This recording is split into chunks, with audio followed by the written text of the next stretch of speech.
बहुत सारी बातें बोलने को थी, माननीय लेकिन सदस्य आपने सब Asaduddin Owaisi ji. Thank you, Madam. Madam, a direct connection can be drawn between the policies of the government and the continuing educational backwards of Muslims. In both higher education and schooling, Muslims want to get formal education, but because of government apathy and negligence, Muslims drop out of the education system is sooner than children of any other community. The government UDIC data, Madam, covers school education, says that Muslim student representation gradually declines from class 6 onwards and reaching its lowest in class 11 and 12. Enrollment percentage of Muslims dropped from 14.42% upper primary, class 6-8 to 10.76% higher education, class 11 and 12. Only 76.37% of Muslim students continue after elementary education as compared to the national average of 81.26. Madam, 28 states have gross GR of 80% for primary education, but only 12 states achieve 80% secondary level. This shows a clear systemic bias against Muslims. Muslim children do not have means to cross beyond primary education, but the government has limited pre-matric and post-matric scholarship class and above. I want to know from the Modi government that does the Muslims of this country have a fundamental right to education under Article 21A or not? Or do you want to make the Muslims, 17 crore Muslim second-class citizens status permanent? Madam, there are 1.7 lakh fewer Muslims pursuing higher education. That was not the case till 2021.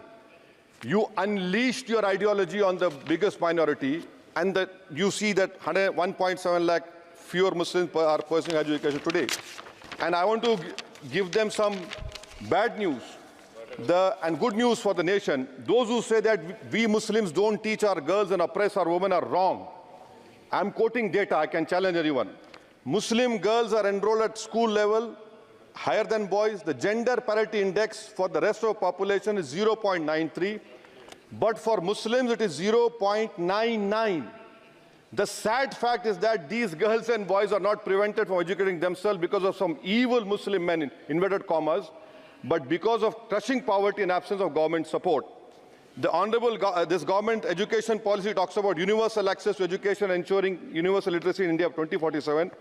But how can you achieve, sir, if 14% of the population is dropping out of education at primary level?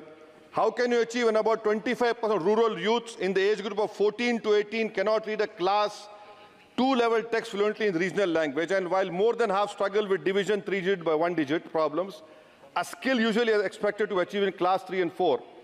Madam, over the years, there has been a shift in momentum towards private schools. Government data indicates a decrease in the share of government schools in the elementary category of 87% in 2006 to 62% in 2022. Maybe the Mughals are responsible for this. This means that the government has decided to leave the poorest Indians to for-profit schools and abandon the responsibility on the RT. Madam, for Kendra Vidyalaya, the government has allocated 9,030 crores, Navodaya Vidyalaya 15,800 crores. How is it that you have vacancy of 6,653 in teaching and non-teaching staff? Would you blame Babar for this? I'm sure you'll do that. In Navodaya Vidyalaya, 15,800 crores have been allocated, 4,675 vacancies are there. Sanctioned strength is 34,354. In Navodaya Vidyalaya and Kendra Vidyalaya, it is 56,703. You have passed a law 5 months ago about cheating, malpractices, but you are so great in implementing. It took you 5 months. Maybe you are waiting for the NEET paper to leak. That is what I can say. And I'll show the classic example of favoritism, madam, over here. Jamia Millia Islamia is allocated 3 lakh per student, Aligarh 3.9 lakh per student, and BHU gets 6.15 lakh per student. Why this favoritism? And may I request the Honorable Minister through you, madam, that PM USP 1558 crores have been allocated. Please have some liberal mindedness, so that more Muslim students can get this. Your HIFA scheme, madam, HIFA scheme, 39,720 crores have been sanctioned for 103 institutions. 22 are IITs, 12 are AIMs. These people can pay back money. How can Jamia Millia and AMU pay back money? I don't know who has told you this. And more important, madam, 29% of graduates and above in India are unemployed. And half of them do low-skilled jobs. This is for you to understand. And may I come to Jamia Millia, madam?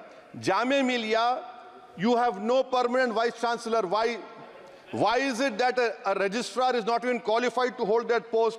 Why is it that a standing council is running the Jamia Millia? And please inquire that why 438 crores have been given HIFA, whether competent construction companies have been given or someone has given on the basis of favoritism.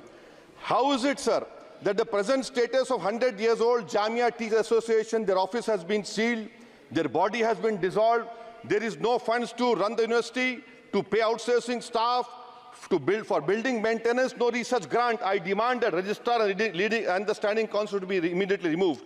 Now, coming to Aligarh Muslim University, there are 1,400 AMU daily wage workers are 1,400, temporary 1,559. Why don't you regularize them? And why are you not giving separate funds, Honorable Minister Garu, to the AMU branch at Murshidabad, in Mallapuram, and in Kishanganj? You want it to be closed? Madam, as of July 2023, the share of ST-OBC in senior professors is even lower. I'm giving you figures, madam. In central universities, there are 66.29 general teaching staff. SC, ST-OBC only 30%. NIT 67%. 33% ST-OBC. In IIT, 84.5 general category. SC, ST-OBC 14%. IIM 86.83%. And in general 11%. Who's responsible, sir? You are running the government 10 years. You are running the 10 years. And lastly, madam, Manani, sir, this complete lastly, NCRT has been given 500 crores. May I dare to say that this government has been distracted with fudging textbooks, teaching propaganda to children. You want me to sit down? You want to sit on record? आप बोलेंगे? जवाब नहीं दे पाओगे, बैठो खामोश तुम. NCRT has removed the reference to Babri Masjid 2002 rights. Why should people not learn from mistakes of past? Should our children not learn of Gujarat program, massacre of minority Muslims? Those who ignore history mistakes are bound to repeat them. It has made up history and argued Indians don't have migrant DNA. Madam, 1 minute, khatam karo.